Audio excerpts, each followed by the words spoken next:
SPL recebe hoje a visita do Dr. Otton Zanoide de Moraes, presidente da OAB Penha, 94ª subsecção da Ordem dos Advogados do Brasil de São Paulo.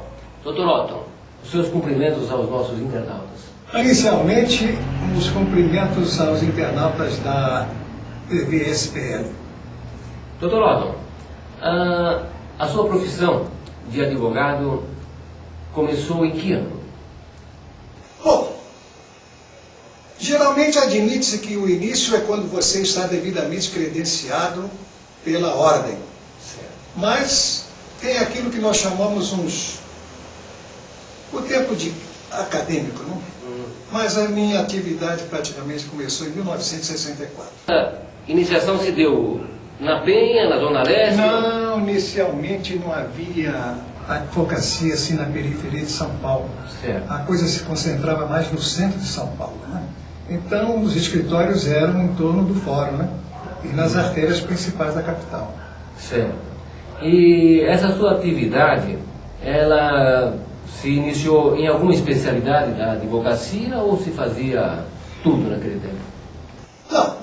O advogado no início, quando não tem um pedigree, isto é, um antecedente de famílias tradicionais, tem que fazer, como se diz, garimpar, né? Então eu era clínica geral, mas eu gostava mais de processo civil. Processo civil. E quando a transferência para a Zona Leste do escritório? Isso aconteceu em 1965, quando o Tribunal de Justiça de São Paulo descentralizou a justiça para a periferia. E a Penha foi brindada com a 6ª Distrital de Justiça da capital, que era a Penha de França. Quando foi instalado o Fórum, O Fórum, da Penha. Fórum Distrital de Penha de França. De Penha de França. E aí, o seu escritório foi transferido para cá, montou o escritório? Eu ainda fiquei na cidade uns 2 anos, até 67, começo de 68. Depois resolvi vir para a Penha, onde estou até agora. Hoje, o Dr. Otton é presidente da OAB Penha, mas já são vários mandatos que o senhor exerce. Iniciei praticamente em 1993, foi o início da primeira gestão, até 94. Posteriormente, o Estatuto Novo da Ordem dos Advogados do Brasil ampliou o período de 2 para 3 anos. Este primeiro período de 3 anos foi o meu sucessor, meu colega, que era meu vice-presidente, Manuel Guerreiro Sanches, que nós ajudamos a elegê-lo. Ele ficou até 97.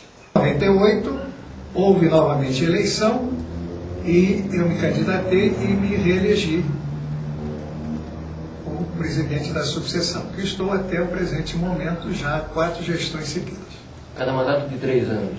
A minha primeira gestão de 2 anos, os outros 3 foram de 3 anos. E nós temos muitos advogados filiados à OAB aqui na Penha, subseção Penha. Bom, filiados nós temos aproximadamente 1.900.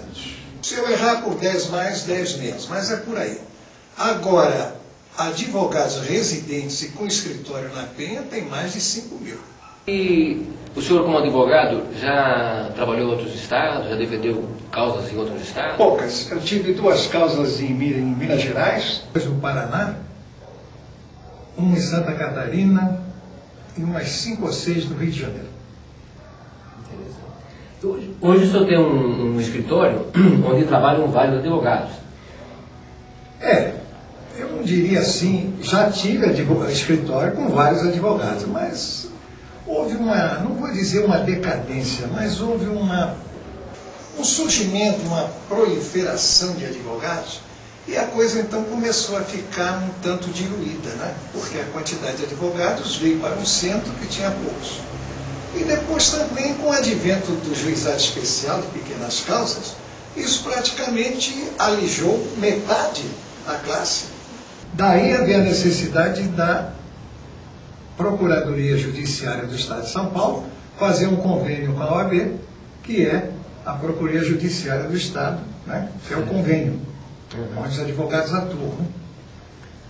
E a figura do advogado, as prerrogativas do advogado, a OAB trabalha muito para manter assim elevado o conceito do profissional? Olha, as prerrogativas e os direitos do advogado, ela existe desde que o Brasil foi colônia. Quando vieram os primeiros advogados do Além-Mar para cá.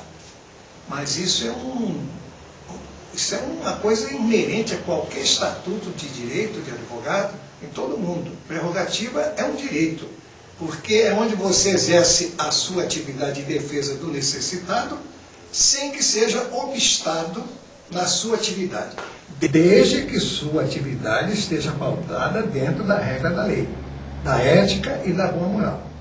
Esses casos mais famosos, aí, como o da Suzana, que agora está sendo julgada, a figura do advogado é muito avaliada pela população, muito criticada.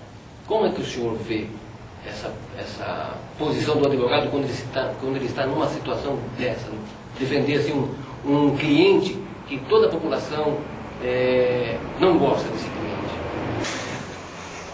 Aí fica difícil, porque não tem manual de conduta para que o advogado defenda no júri o seu cliente.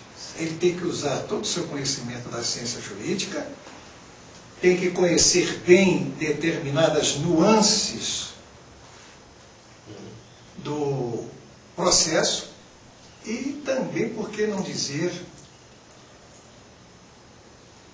ter conhecimento da matéria, né? Certo.